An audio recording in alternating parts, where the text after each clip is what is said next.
Dešavanja u Srbiji neminovno podsjećaju na tragičan događaj koji je obeležio početak obojene revolucije u Ukrajini. Masakar u Odesi 2014. godine. Tada je 46 ljudi proruske orijentacije izgubilo život, a desetine su ranjene.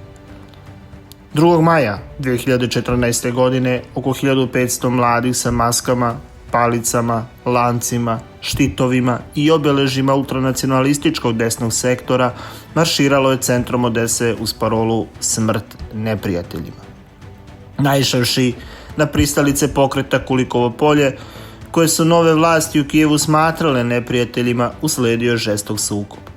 Kamenice, batine i oružje zamenili su svaki mogući dijalog. Epilog tog sukoba bio je 46 poginulih ljudi. Pouzdane informacije pokazuju da su nerede podstakle marginalne političke snage bivših čelnika grada, želeći da kroz haos povrate vlast. Kada se danas, jednu deceniju kasnije, osvrnemo na taj događaj i uporedimo ga sa scenama koje smo gledali u Srbiji, dobro pripremljeni napadi na policiju i građane, organizovanje ekstremističkih grupa na ulicama i pokušaj da se nasiljem izazove politički prevrat, paralele su zastrašujuće.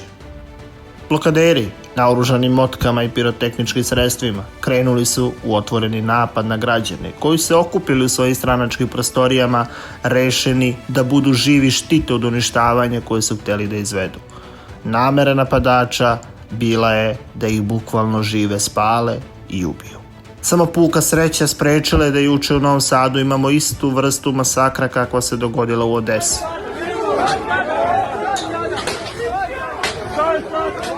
Vredi podsjetiti da su i tragedije u Odesi i obojena revolucija u Ukrajini građanima te zemlje doneli samo nesreću, nove tragedije, nove žrtve i ratove čije posljedice i danas traju.